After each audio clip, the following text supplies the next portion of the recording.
அற்புதமாக இத்தகைய ஆற்றல் எல்லாம் எங்கிருந்து பெறப்பட்டது? அகத்தியன் ஏன் இங்கு வந்து ஒரு மானிடனை வாழ்த்த வேண்டும்? ஒரே மனுஷனா இருந்து சபையா காமிச்சுக்கிட்டு இருக்காரு. ஒரே ஆளு அவரையும் சொல்லிருங்க. அவருக்கு அனைத்தும் வழங்கப்பட்டு விட்டது. இனி வழங்குவதற்கு எம்மிடத்தில் ஏதும் இல்லை. அனைத்தும் அவரிடத்தில் இருந்து பெற்றுக் கொள்வாயாக. உமது நிலை பெரும் நிலை, அனைத்தையும் கடந்த நிலை, அனைத்தையும் முதிர்ந்த நிலை. இவர் நிலை இன்னும் கடக்கா நிலை, முதிரா நிலை. அந்நிலையில் செய்ததால் யாம் அதை உரைத்தோம். முதிர்ந்த நிலையில் இருப்பதால் யாம் அதை உரைக்கவில்லை. அவ்வளவுதான் தவிர நீ சோடை போன நிலை அல்ல, சோடை போகும் நிலையிலும் அல்ல. உன் நிலை பரந்தாமன் நிலை. வாழ்த்தி கூற வேண்டுமோ? நான் உரைத்து விட்டோம் அல்லவா? நீ இன்று வழங்கலாம் அல்லவா? இதை மனவிழா அகத்தியன் வழங்கு. என்ன பட்டம், என்ன நாமம் சூட்டலாம் உங்களுக்கு?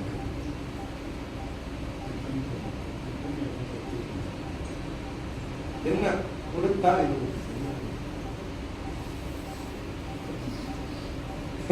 அகத்தியதாசன்.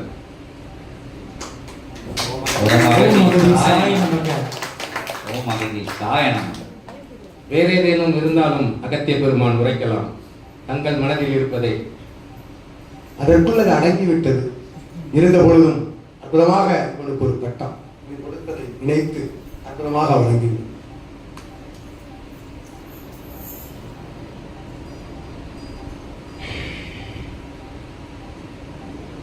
இவன் அகத்தியனுக்கு சேவை செய்த நாமத்தை இணை பொதிகை தாசன் என்ற பட்டத்தை இனி திருச்சபையில், கிளை சபையில், எம்முடைய பிரபஞ்ச மகா சபையில் இவனுடைய நாமம் பொதிகை தாசன் என்று ஓம் அகத்தீசாய நமக. ஓம் அகத்தீசாய நமக. பொதிகை தாசன் என்றால் இவன் உரைத்தான். இவனுக்கு பணி இருக்கின்றது, அவனுக்கு பணி இருக்கின்றது, இவனுக்கு பணி இங்குதான் இருக்கின்றது. இவன் பொதிகை தாசன் என்ற சிவமகா வாழை சித்தனுடைய முதன்மை தடம் பிடித்த சித்தனாக அகத்தியன். ஓம் அகத்தீசாய நமக.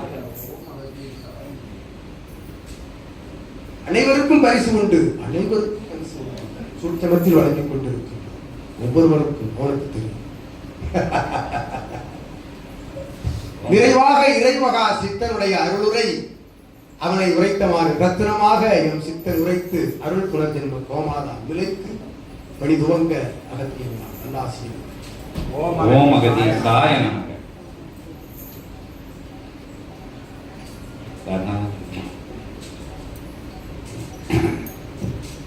எத்தனையோ தடவை நித்தம் பூஜைகள்ல இறை சபையோட வாண்பையும் மகத்துவத்தையும் உயர்வையும் உன்னதத்தையும் இறை சூட்சமத்தையும் இறை அவதார சூட்சமத்தையும் இறை ஜனங்கள்லாம் இங்க எதுக்கு உட்கார்ந்து இருக்கு, ஏன் இந்த கூக்குரலுக்கு பிரபஞ்சம் முழுவதும் இறை சபையினோட ஆற்றலை அதனோட நாமத்தை வாழை சித்தனை முன்னிறுத்தி ஏன் அகத்தியனை பிரதானமா வச்சு ஏன் சொல்லப்படுது அப்படின்னா, இது விளம்பரம் தேடுகின்ற உலகமா இருக்கிறதுனால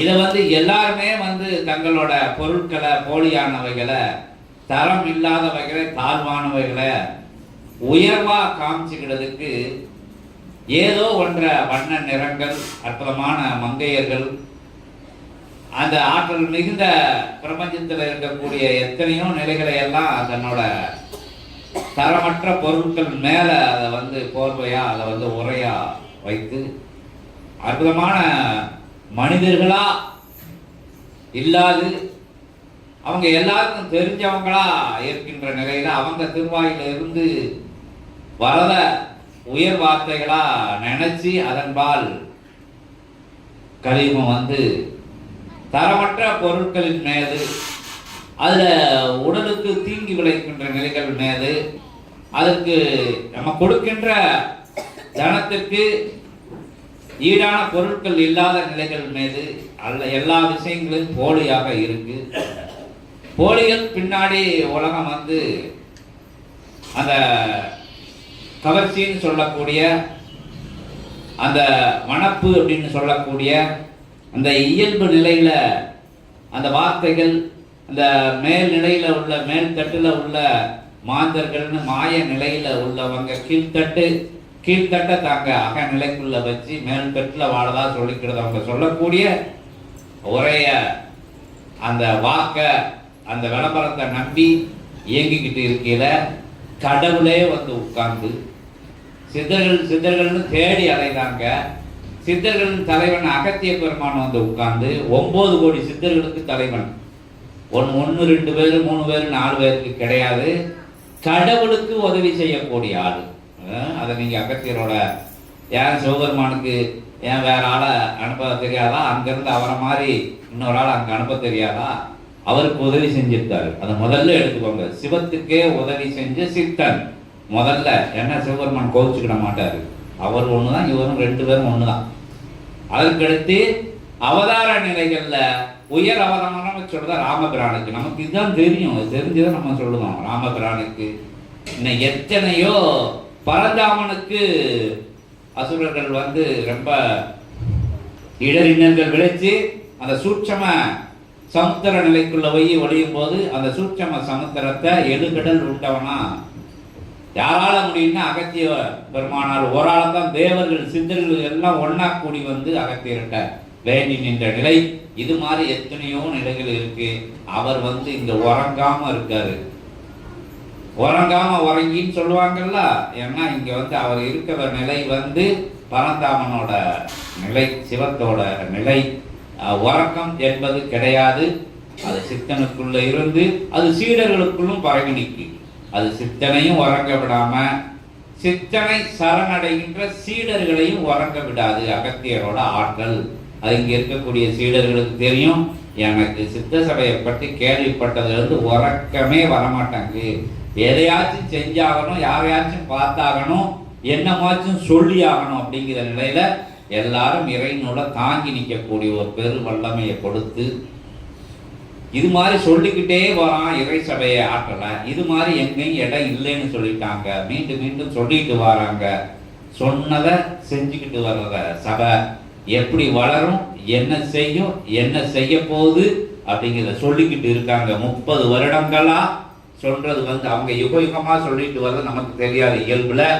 இயல்புல 30 வருடங்களா சொல்லப்பட்ட விஷயங்கள் அற்புதமா நடந்தேறி உயர்ந்தேறி வருது. அது வந்து இந்த சிவசபையை அறிஞ்சவங்க, சித்தனோட அற்புதமான அந்த பயண நிலையை அறிஞ்சவங்க, நூல்ல அகத்திய பெருமான், விஸ்வாமித்திர மகரிஷி, எத்தனையோ சித்தர்கள், காலத்தை வென்ற காகபுஜண்டர், இவங்கெல்லாம் சொல்லிய இறையே வந்து சொல்ற சித்தனோட நிலைய, சிவசபையோட நிலைய, இது அமைஞ்சிருக்கிற விதத்தை, வாழை சோமகா வாழை சித்தன்னா யாரு, அவரோட ஆற்றல் என்ன, அகத்தியர் பெருமான் இங்க எதுக்கு உட்கார்ந்து இருக்காரு, சிவபெருமான் எதுக்கு உட்கார்ந்து அவரோட பணியை ஒரு மாந்தன் கையில கொடுத்து செய்ய வச்சு மகிழ்ந்து உட்கார்ந்துகிட்டு இருக்காரு. திருமுருகன் எதுக்கு 26,000 கோடி லோகங்கள்ல அற்புதமான தலைமை இடமா இந்த இடத்தை வச்சு முடிச்சூடி அமர்ந்து அறுவடைக்கும் இங்கிருந்து போயிட்டு வரக்கூடிய மருதமலையும் சேர்த்து போயிட்டு வரக்கூடிய நிலையில ஒரே விடையாய இந்த தரத்துல அமர்ந்திருக்காரு. பரந்தாம ஏன் 10 அவதார ஆற்றுல இந்த சபைக்கு நூலுக்கு காவலா அருளி இருக்காரு. அதனால அவங்க ஆயுதத்தையும் ஏன் பிரபஞ்சம்னு ஆயுதம்னா சும்மாவா இருக்கும், எதிர்நிலையில பூரா அழிச்சுக்கிட்டது தான் ஆயுதத்தோட வேலைகள். பிரபஞ்சம் முழுவதும் அந்த ஆயுதம் சுழண்டுக்கிட்டு இருக்கு. சண்முகனோட சடாச்சார சக்கரம் பிரபஞ்சம் முழுதும் சுத்திக்கிட்டுனா சும்மா ராட்னம் சுத்தின மாதிரிலாம் சுத்திக்கிட்டு இருக்காது. சுத்துதுன்னா எதிரிகளை தோஷம் பண்ணிக்கிட்டு இருக்குதும். ஒவ்வொரு சுழற்சிக்கும் கோடான கோடி அசுர நிலைகள் வேறு இருக்கப்படுகிற நிலையில அது வந்து மாற்றக்கூடிய நிலையில அந்த இயக்கம் வந்து இயங்கிக்கிட்டு இருக்கு. இப்படி எத்தனையோ நிலைகள். கல்கி அவதாரத்தை கொடுப்பதுக்கு ஆளே இல்லையா, இருக்கு இங்க கொடுத்தாங்க. கல்கி அவதாரத்தை கொடுத்து அதுவும் காணாதுன்னு கல்கி அவதாரம் யுகத்தை மாத்திக்கிட்டு இருக்கு. இந்த சொல்லக்கூடிய வார்த்தைகள்லாம் கல்கியோட வேலை. இந்த நூல்ல வரக்கூடிய ஞான உபதேச உரைகள் தான் கல்கி ஆற்றக்கூடிய பணி. கல்கி சும்மா இல்ல, சும்மா கல்கி கொடுத்தாருன்னா இங்க உட்காந்து உறங்கிட்டு இருக்காரு, படுத்து கிடக்காரு, சிவபூர்ல படுத்து கிடக்காரு, சித்தனுக்குள்ள உறங்குதாருன்னு இல்ல. கல்கி அவர் வேலையை செய்ய ஆரம்பிச்சுட்டாரு. அப்போ அனுக்கிரகம் கொடுக்கணும்ல. சரி, இந்த சத்யநாராயணோட ஆற்றலையும் வச்சுக்கோன்னு கொடுத்துட்டாங்க. இன்னும் எத்தனையோ நிலைகள் பிரபஞ்சம் இங்கிருந்து இயக்கப்படுது. காலதேவன் கட்டுப்பட்டு நடக்கக்கூடிய இடம், அதாவது நவக்கிரகங்கள் வந்து வணங்கி நிற்கக்கூடிய இடம். இதை செய்யாதன்னா செய்யாது, இங்க போகாதன்னா போகாது, இவனை பார்க்காதன்னா பார்க்காது. அப்படி திருமுருகன் உட்கார்ந்து இருக்கிற கோலம் கொண்ட சபை இன்னும் ஆற்றல்களை சொல்ல சொல்ல சொல்ல எடுக்க எடுக்க எடுக்க எடுக்க வற்றாத ஜீவநதி போல் ஆதாள பாதாளத்துல இருந்து கிளம்பி வருகின்ற கங்கை நீர் போல சொல்லி மாயாது, சொல்லி மாயவே மாயாதுன்னு சிவபெருமானே சொல்லிட்டாரு. சொல்ல முடியாதுன்னு ஆற்றலை, அவ்வளவு பெரிய ஆற்றலை, அவ்வளவு பெரிய வல்லமைய, அவ்வளவு பெரிய உயர்வை, அவ்வளவு பெரிய உத்தமத்தை, அவ்வளவு பெரிய சத்தியத்தை, அவ்வளவு பெரிய நிகரில்லாத நிலைய கன்றவர்கள் யாவரும் வென்றவர்களே அப்படிங்கிற நிச்சயத்தை சொல்லி வெல்ல வாருங்கள், கண்டு மகிழுங்கள். ஒன்றும் வேண்டாம், ஒன்றும் தர வேண்டாம், எதுவும் உங்களிடமிருந்து பெறப்படாது. உங்களுடைய சரணாகதியை மட்டும் வாங்கிட்டு பிரபஞ்சத்தையே உங்க கையில கொடுத்து பிரபஞ்சத்தை ஆளக்கூடிய சிவநிலையை கொடுக்கக்கூடிய உயர் பணியாக பெருமானும் சித்தர்கள் எல்லாரும் சேர்ந்து செஞ்சுட்டு வராங்க. அந்த உயர்வான விஷயங்களை புரிஞ்சு உயர்வா பயணப்பட உயர் சபை நோக்கி வந்து உயர்வடைங்க அப்படின்னு சொல்லி இப்ப இறை சபையில் நடக்கக்கூடிய இந்த கோமாதா பூஜையை உயர் சரணாகதியோட பாருங்க. முதல் நிலையில வச்சு முழு நிலையில வச்சு பாருங்க. ஒரே பூஜைக்கு வந்தா போதும். நீங்க 5 பூஜைக்கு வர வேண்டாம், 15 பூஜைக்கு வேண்டாம். கை 2 தலைக்கு மேல தூக்கிடணும், சரணாகதி ஆயிரணும். நான்கிற நிலை இருக்கக்கூடாது. அந்த இடத்துல நீங்க இருக்கக்கூடாது. அந்த இடத்துல கோமாதா தான் நிக்கணும், சிவமகா வாழை சித்தம் தான் நிக்கணும், அகத்தியம் தான் நிக்கணும், மகா சபை தான் நிற்கும். முருகப்பெருமான பிரம்மாண்டத்தை, சிவபெருமான பிரம்மாண்டத்தை, அங்க உள்ள கோயில நிலைகளை பிரம்மாண்டத்தை, மலைகளை பிரம்மாண்டத்தை, அங்க இருக்கக்கூடிய தேவ லோகத்தை பிரம்மாண்டத்தை எல்லாம் வச்சு பார்க்காம சிவ சபைய பிரம்மாண்டமா வச்சு பாருங்க. அதுக்குள்ள எல்லா நிலைகளும், எல்லா தெய்வங்களும், எல்லா சித்த தேவ கணங்களும் 14 லோகங்களை தாண்டி 27,000 கோடி லோகங்களின் ஆற்றலும் உங்களுக்குள்ள வரலைன்னா அகத்தியரை என்னன்னு வந்து கேளுங்க அப்படின்னு சொல்லி சவால் விடுத சபை இந்த சபையை தவிர எங்க இங்க இருந்து ஒரு சித்தனால ஒரு மனுஷனால இங்க இருந்து அங்கங்க இருக்கக்கூடிய சீடர்கள் 1000 மைல் 2000 மைல் 5000 மைல் தாண்டி இருக்கக்கூடிய சீடர்களை இங்க பகலா இருக்கும்போது அங்க இரவா இருக்கு. அவ்வளவு தூரத்துல இருக்கக்கூடிய தேசங்களில் இருக்கக்கூடிய சீடர்களை எப்படி நூலால அவங்களுக்குள்ள அவங்களுக்குள்ள அமர்ந்து நூலா எப்படி வெளிவர முடியுது? இங்க வராத சீடர்களுக்கு நூல் வருது. சரணாகதி சரணாகதி சரணாகதி நம்பிக்கை முதல் நிலையில் முழு நிலையில் வச்சு நிக்கிற நிலை நிலை நிலை அப்படின்னு சொல்லி வரது பெருசு இல்ல, வணங்கி நிக்கிறது பெருசு இல்ல. உயர் சரணாகதி இருக்கணும். அந்த அம்மா கையை 2 தூக்குன மாதிரி தூக்கணும், தலைக்கு மேல தூக்கி வணங்கணும். நான் ஏது மற்றவன், எதுவும் எனக்கு தெரியாது, எல்லாம் பஞ்சபூதங்கள் இறைவனே அப்படின்னு சொல்லி வணங்கி நிக்கல. இறை சபை வழங்கி நிற்கும், வழங்கிக்கிட்டே இருக்கும். அப்படி ஆளுக்கெல்லாம் பார்த்துக்கிட்டு இருக்கு. பூத கண்ணாடின்னு சொல்லுவாங்களா, பார்த்துக்கிட்டு இருக்கு. சேட்டிலைட், இறைவன் சேட்டிலைட் போயிட்டு தேடிக்கிட்டு இருக்கான். அங்க சீடர்கள் தேடும் பணி திருமுருக படைகள் பண்ணிக்கிட்டு இருக்கு, பரந்தாமனோட படைகள் பண்ணிக்கிட்டு இருக்கு, ராம படைகள் பண்ணிக்கிட்டு இருக்கு, தேவ படைகள் தேவ சித்த கணங்கள் எல்லாம் அந்த பணியை செஞ்சுக்கிட்டு இருக்காங்க அப்படின்னு சொல்லி உயர்வான சபையை உணருங்க. இப்படி அதிசயங்கள் எங்க நடக்கு, அங்க நடக்கு, இங்க நடக்கு.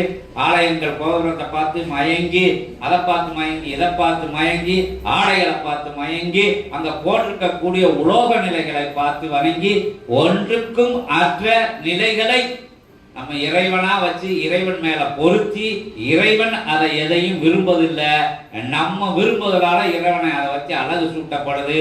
அந்த வண்ண வண்ண ஓவியங்கள், உயர்ந்த கட்டிடங்கள், அங்கெல்லாம் இறைவன் இல்லை, உனக்குள்ளதான் இறைவன் இருக்கிறான். நீ உன்னை அறியும் போது தன்னை அறிய தனக்கு ஒரு கேடில்லை, தீதும் நன்றும் பிறதரவாரா அப்படிங்கிற சித்தர் வாக்க மையமா வச்சு வாய்மையே வெல்லும், தர்மமே ஜெயிக்கும், மற்ற எந்த விஷயங்களும் ஜெயிக்காது. சூது ஜெயிக்காது, உங்களோட டெக்னிக்கல் ஜெயிக்காது, நீங்க அங்க ஓட்டு வச்சிருக்கிறது ஜெயிக்காது, இங்க ஓட்டு வச்சிருக்கிறது ஜெயிக்காது, அதுக்குள்ள புதைச்சி வச்சிருக்கிறது உதவாது, இதுக்குள்ள புதைச்சி வச்சிருக்கிறது உதவாது, அதுல எழுதி வச்சிருக்கிறது உதவாது, இதுல எழுதி வச்சிருக்கிறது உதவாது. உனக்குள்ள எழுதி வைங்க இறை நாமத்தை, இறை பிரபஞ்சத்தை, இறை மகா பிரபஞ்ச சபை அப்படின்னு சொல்லி வாங்க, வளம் காணுங்க, நலம் காணுங்க அப்படின்னு சொல்லி என்னை வந்து நிறைவுரை 2 நிறைவான நிலைகள்ல உட்கார்ந்துக்கிட்டு ஒரு மாந்தனை, ஒரு அற்ப ஜந்துவ நீ உரையாற்று அப்படின்னு சொன்ன நிலைக்கு அவங்களோட திருவடியை தொட்டு வணங்கி, திருத்தால் பணிந்து வணங்கி, உயர வைக்கும் போது இறங்கி மகிழுங்க, உயர தூக்கி வச்சுக்கிட்டே இருப்பாங்கன்னு சொல்லி பணிந்து நில்லுங்க, குனிஞ்சு நில்லுங்க, வணங்கி நில்லுங்க, பிரபஞ்சம் உங்களை வரவேற்கும் அப்படின்னு ஆதி கைலாய சிவசூட்சம நூல்ல இருந்து வர்ற அற்புதமான உரைக்கு நன்றி கூறி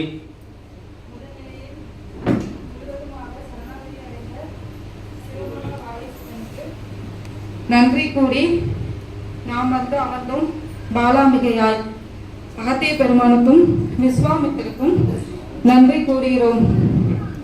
இச்சபையை காண வரும் கோடான கோடி தேவர்களும் சித்தர்களும் சிவமகா வாழை சித்தரும் சேர்ந்து சிவன் இம்மன விழாவை காண வந்திருக்கிறார்கள். இம்மனக்கோலத்தை காண யாமும் வந்து அமர்கின்றோம். நேற்றைய தினம் முதலே இவ்வண்டானத்திலே நிகழும் அனைத்து திருமண ஏற்பாடுகளையும் யாம் கண்டு மகிழ்ந்தோம். நேற்று விஸ்வாமித்திரர் ஆசை வழங்கிய போது அந்நொடியிலே நேரம் 11:12 இருக்கும். அந்நொடியிலிருந்தே இப்பாலாம்பிகை இங்கு வந்து அமர்ந்து திருமண கோல விழாவை காண வருகை புரிந்திருக்கின்றோம். சிவமகா வாழை சித்தனை போற்றி போற்றி. ஓம் சிவமகா வாழை சித்தனை போற்றி போற்றி. ஓம் சிவமகா வாழை சித்தனை போற்றி போற்றி. பாலாம்பிகையோடு அனைத்து சக்திகளும் ஒன்றாக இருந்து திருமண கோல விழாவை காண வருகை புரிகின்றனர். ஓம் சிவமகா வாழை சித்தரை போற்றி போற்றி. ஓம் சிவமகா வாழை சித்தரை போற்றி போற்றி. சரணாகதி இணைந்த சீடர்கள் அனைவருக்கும் இம்மன கோல விழா வெகு சிறப்புடன் நடக்கும் அத்தருவாயில் அனைவரும் அவர்களின் ஊழ்வினைகள் அறுக்கப்பட்டு அவர்கள் முழு சரணாகதி அடைந்து இப்பிரபஞ்ச பணியாற்ற போகிறார்கள். இப்பிரபஞ்ச சபையிலே உன்னுடன் சேர்ந்து 18 சித்தர்களும் அமர்ந்து கலியுகம் ஆட்சி நிகழ போகிறார்கள் என்று இப்பாலாம்பிகை வந்து அமர்ந்து உன்னுடன் சேர்ந்து பணியாற்ற போகின்ற சிவமகா வாழை சித்த தேவாய போற்றி. ஓம் சிவமகா வாழை சித்த தேவாய போற்றி. ஓம் சிவமகா வாழை சித்த தேவாய போற்றி. ஓம் சிவமகா வாழை சித்த தேவாய போற்றி. ஓம் சிவமகா வாழை சித்த தேவாய போற்றி. ஓம் சிவமகா வாழை சித்த தேவாய போற்றி. ஓம் சிவமகா வாழை சித்த தேவாய போற்றி. ஓம் சிவமகா வாழை சித்த தேவாய போற்றி. ஓம் சிவமகா வாழை சித்த தேவாய போற்றி. ஓம் சிவமகா வாழை சித்த தேவாய போற்றி. ஓம் சிவமகா வாழை சித்த தேவாய போற்றி போற்றி போற்றி போற்றி. அற்புதம் என்பது, அதிசயம் என்பது, அபூர்வம் என்பது இதுதான் என்ற அகத்தியம் உரைக்கின்றது. உங்களுடன் சேர்ந்து யாமும் வளர்வருகின்றோம். ஆதி கைலாய சூட்சம நூலினுடைய அருள்நிலை தாக்கம் சித்தரவணை சரணடைகின்ற ஒவ்வொருவருக்குள்ளும் இருந்து அவர் அறியாத திரு குண்டலினி என்னும் பேராற்றல் மேலெழுந்து நெற்றி சுருமுனையின் மூலமாக வருகின்ற அற்புத உரை வார்த்தைகள் என்ற இத்தகைய பேராற்றல் கொண்ட சிவ சித்துதான் பெற்ற சபை என்று அகத்தியம். இங்கிருந்து இப்பெண்மணி ஆற்றுகின்ற அற்புதமான உரை சித்தர் உரைத்தவாறு இவனை காணாது இத்தடம் வந்து சேராது ஒரு பூஜை கூட காணாது அயல் தடங்களில் இருந்து இவன் கூறுகின்ற அத்தகைய உபதேச உரைகளை கேட்டு அங்கிருந்து எழுகின்ற சூட்சமங்களின் வார்த்தைகளும் வந்து கொண்டிருக்கின்றன என்று கூறுகின்றனர். இதுதான் உண்மையில் இறை அமர்ந்து இறையாட்சி புரிந்து இறையே நடத்தும் சபை. இங்கு மாநிலர்களுக்கு பணியே அல்ல என்று அகத்தியம். சித்தன் நிகழ்த்தவில்லை, ஜெயக்குமார் என்ற சீனிவாசக பெருமாள் நிகழ்த்தவில்லை சபையை. உள்ளிருந்து சிவமகா வாழை சித்தனாக உருவெடுத்து நடத்தி கொண்டிருக்கிறார். ஓம் அகத்தீசாய அந்த நமக. ஆற்றலை வணங்கி வாழ்த்துகின்ற ஒவ்வொருவருக்குள்ளும் இதுபோன்று அற்புதமான ஆற்றல் இதுபோல் வீரிட்டு கிளம்பும் என்று அகத்தியர் உரைக்கிறார். ஓம் அகத்தீசாய இவனை நமக. கண்ட தருணம் வந்து நின்ற தருணம் இவனை 2 வினாக்கள் விளவினான். பொதியை தடம் நோக்கி செல்கின்ற பொழுது சகடையில் இவன் 2 வினாக்கள் விளவினான். 2 வினாக்களுக்கு விடைவகித்தான். நூல் அவனுக்குள் புகுந்தது. இவன் வந்து சேர்ந்த 2 திங்களுக்குள் நூல் அவனுக்குள் இருந்து விளையாடிய கொண்டிருக்கிறது. ஓம் அகத்தீசாய நமக. இவனை கண்டதில்லை, இவன் யார் என்று தெரியாது. இவனை அறிமுகம் செய்தவன் இவனை தெரிந்தவன் அறிமுகம் செய்தான் என்று பொருள். ஓம் அகத்தீசாய எப்படி இவனை மறைந்து இவனை மறந்து இவனை துறந்து இவன் உரையாடுகின்றானோ இதுபோல் இதுதான் ஆதி கைலாய சிவ சூட்சம நூல் என்று அகத்தியர் உரைக்கின்றார். ஓம் அகத்தீசாய இந்நூல் சிவபெருமானே நூலாக சரீரத்தை தாரை வார்த்த தடம் இத்தடம் என்று கூறுகிறார். ஓம் அகத்தீசாய சிவபெருமானை நூலாக பெறக்கூடிய ஆற்றல் பெற்ற ஒரு மாநிலனைத்தான் அகத்தியன் தேடி வந்து அமர்ந்து அருகாமையில் உரையாடி கொண்டிருக்கின்றோம். இதற்காகத்தான் இத்தவைக்கு இத்துணை ஆற்றல், இத்தவைக்கு இத்துணை ஞானம் என்று கூறுகின்றோம். ஓம் அகத்தீசாய நமக. செல்கின்ற பிராணனை திரும்ப அழைத்து கொடுக்கின்ற அற்புதமான ஆற்றல், தர்மராஜனை நிற்க வைத்து வினா கொடுக்கின்ற ஆற்றல், அவன் கையிலே பிடுங்கி இவன் இடுப்பில் கட்டி கொட்டுகின்ற பேர் ஆற்றல் கொண்ட சபை இச்சபையே. இச்சபையின் ஆற்றல் தான் இது. இச்சபையினுடைய பேராற்றல் கொண்ட ஞானம் தான் இவனை பின்தொடர்கின்றவர்கள் அனைவரும் ஞானியர்கள் என்று அகத்தியர் வாழ்த்தியவர்கள். ஓம் அகத்தீசாய நமக. யாம் கூற எத்தனித்ததை அம்பிகை கூறினார்கள்.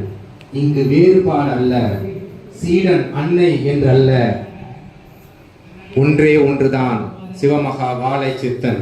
அவருக்கான பணிகள் தொடர வேண்டும் என்றால் நாங்கள் உரைத்ததை பொய் உரை அல்ல, உண்மை உரை என்பதை நிரூபிக்கவே அன்னை உரைத்தார்கள். இதைவிட சிறந்த இடம் வேறில்லை என்று நாங்கள் எல்லாம் உரைப்பதற்கு என்ன எடுத்துக்காட்டு உரைப்பது? நான் கூற எத்தனித்ததை அன்னை உரைத்தார்கள். ஏனென்றால் இப்பொழுது புனர்ஜென்ம கோமாதா பூஜையை நிகழ்த்தவிருப்பது சத்யநாராயணன். அதேபோல் சிவமும் சக்தியும் வந்து நின்று சிவனையும் சக்தியையும் வணங்கும் நிலை, பிரபஞ்ச சக்தியும் பூலோக சக்தியும் கண்டுகொள்ளும் நிலை. இதை பற்றிய விரிவாக்கத்தை பிறகு உரைக்கிறேன். அதனால் இப்பொழுது நடக்கவிருக்கும் கோமாதா பூஜையை நகர்ந்து கொண்டிருக்கும் பொழுதே கண்மூடி அந்நிகழ்வை, அவ்விடத்தில் நடக்கும் ஏதோ ஒரு நிகழ்வை கண்மூடி மனதிலே நிறுத்தி, எது நடந்தாலும் உங்களை சுற்றி 2 நிமிடம் கண்மூடி அந்நிலையிலேயே இருங்கள். கோமாதாக்குள் தெரியும் பற்பல மாற்றங்களும் அங்கிருந்து உங்களுக்காக பகிரப்படும் விடைகளையும் சத்சங்கம் நிகழ்ந்தால் உரையுங்கள், அல்லது பிறகு சித்தனிடம் உரையுங்கள். அதற்கான பதில் என்னவென்று நான் பிறகு உரைக்கிறேன். இப்பொழுது நேரம் கடந்து கொண்டிருப்பதால் அன்னையையும் தேவனையும் அழைத்து கொண்டு சத்யநாராயணன் அவர்கள் புனர்ஜென்ம கோமாதா பூஜையை நிகழ்த்தி தருமாறு அவர் திருப்பாதம் தொட்டு, அகத்திய பெருமானையும் திருப்பாதம் தொட்டு அழைக்கிறேன். விஸ்வாமித்திரன். ஓம் அகத்தீசாய நமக. என்புற்று வாழ்க. அகத்தியமே ஜெயம், ஆனந்தமே அகத்தியம். ஓம் நமோ நாராயணாய. ஓம் நமோ நாராயணாய. ஓம் நமோ நாராயணாய. நாராயணாய. ஓம் நமோ நாராயணாய. ஓம் நமோ நாராயணாய. ஓம் நமோ நாராயணாய.